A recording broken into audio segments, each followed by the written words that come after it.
Where will the displaced persons return to? How will they be accommodated? That is, land, housing, among others. The refugees have been relying on humanitarian assistance to access basic services, and they will need similar support until they are fully integrated. We will have to deal with the issue about their safety and security in the settlement areas. There has to be a proper formal reception organized.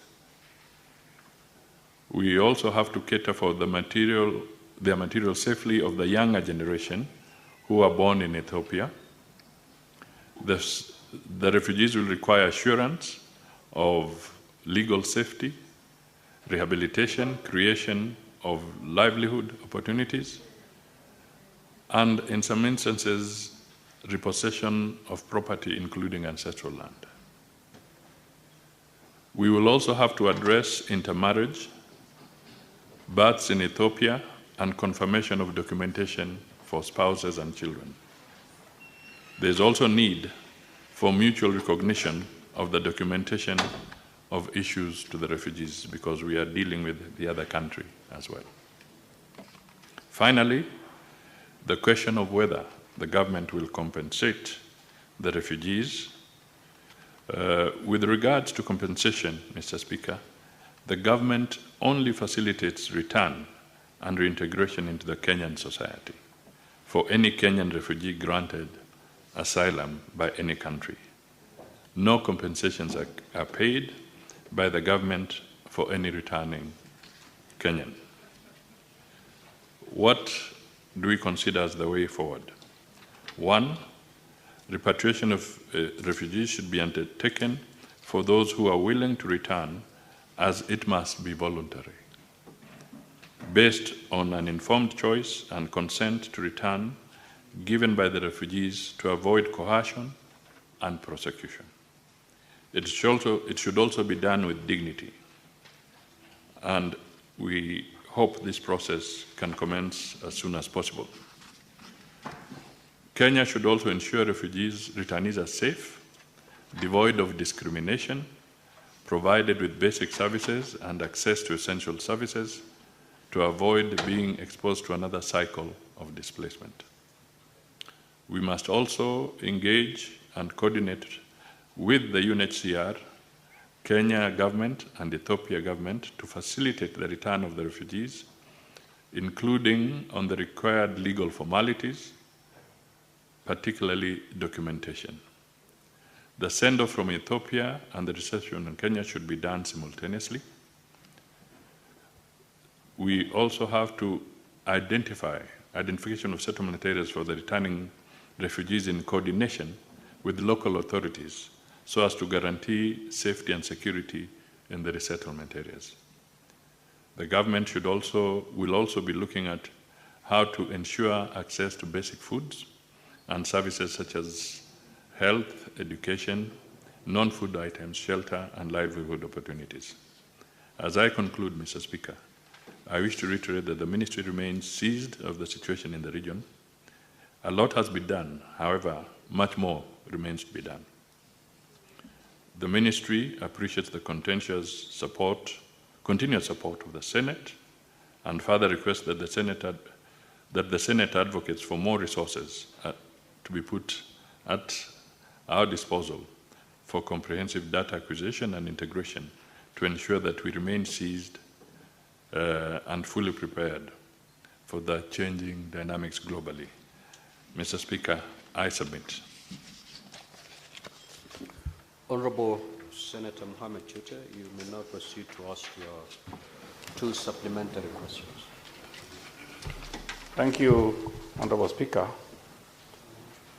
I really wonder, the Prime Cabinet Secretary is giving us stories. This is a literature the Prime Cabinet is giving us, and it is very unfortunate. What I want to know from the Prime Cabinet, my question number 2 is very clear. The question is, how are you going to ensure the refugees will be returned back to Kenya. They've been there for many, many years. The answers you've given from A to I is a story on what you are going to do. You have not given us timeline. You should have told the people of Marsabit and the people of this country that on this day, we are going to visit Ethiopia. On this day, we are going to sit with the government. On this day, we are going to bring these people back to Kenya. On this day, we are going to facilitate them on this and this. But the stories, and really, I really don't understand. The same question I am asking you, you are asking me again the same question, that this is A to I. Please tell us the timeline. Are they going to stay for another 10 years, or they are going to be back in the next 1 year? Question number 2. Honorable Speaker, these people have been in Ethiopia for quite a long time. I want the Cabinet Secretary to tell us, when is the last time people from your office visited those guys in Ethiopia? The last time, if there is even any. Thank you very much, Honorable Speaker.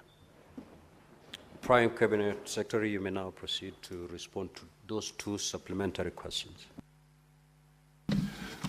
Mr. Speaker, I just wish to, I explained myself that I will make a fairly broad statement because the issue of the refugees is a very complex matter. And I want to say that consultations and negotiations are going on.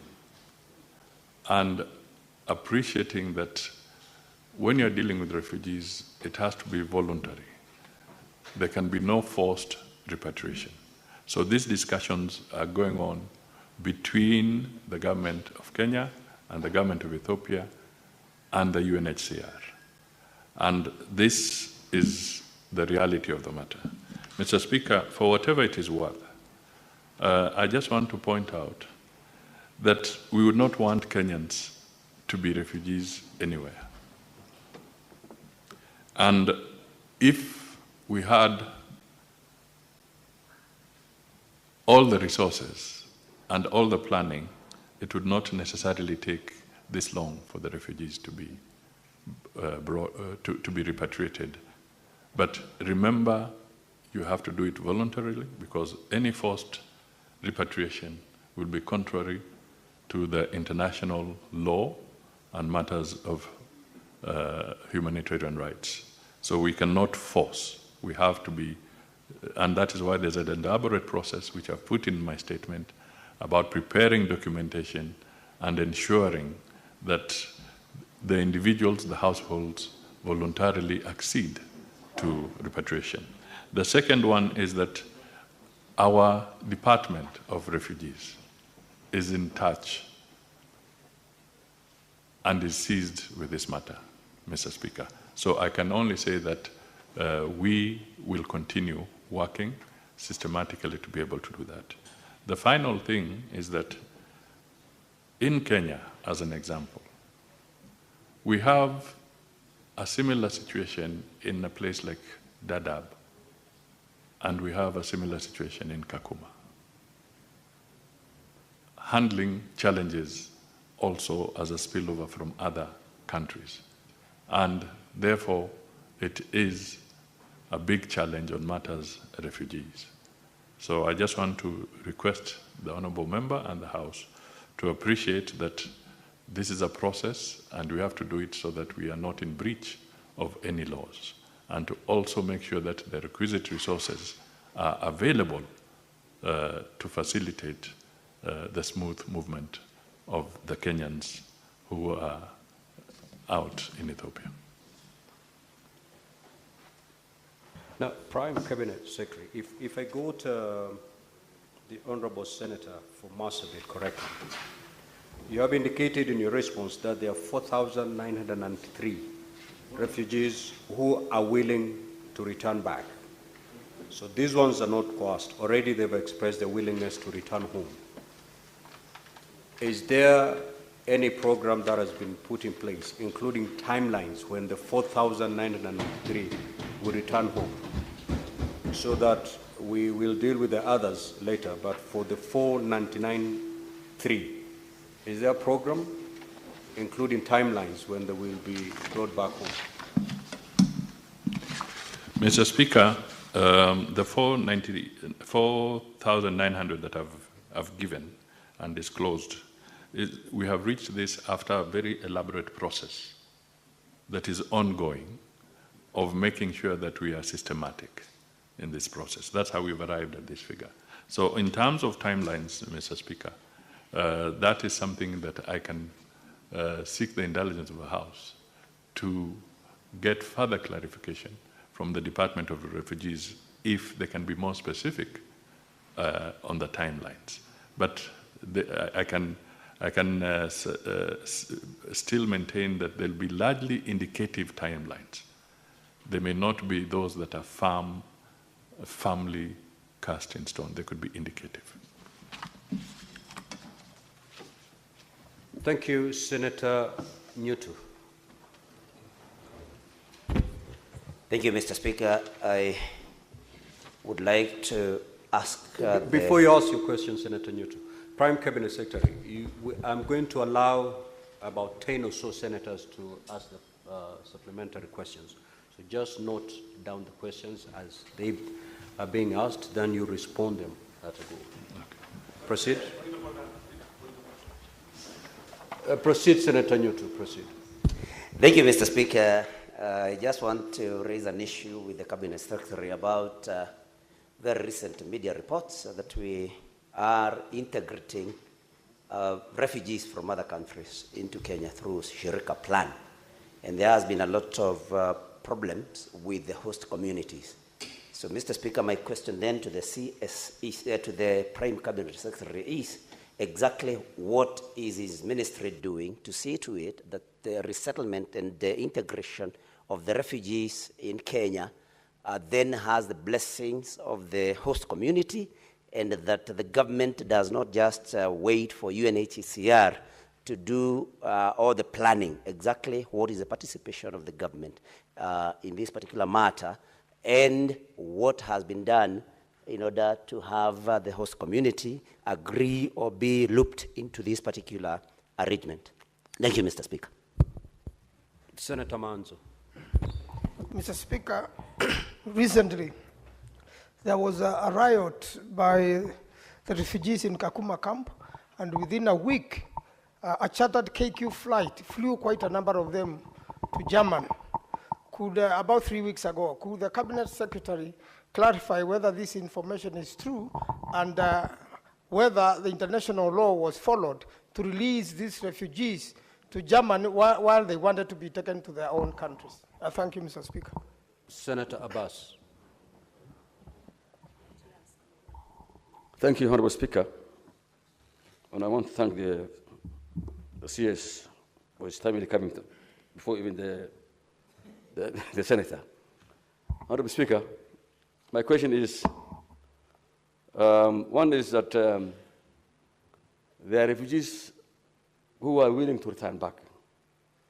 And they've been there for the last 20 years. And they're willing. But the Honorable Prime Secretary has not said the timelines. I don't know why the government is not prepared for that. One other thing is, there's a plan to integrate the refugees with the local communities, which is already in process. And already you are seeing somewhere in Kakuma, the locals are just demonstrating. That shows that there was no preparedness by the government. Because these people, most of them may not be able to integrate. One, they live from different regions, they come from different clans, they come from different religions and all these things. Two, there are not enough facilities to accommodate all these refugees. In the like place like Dadaab and this place, there are over 600,000 refugees.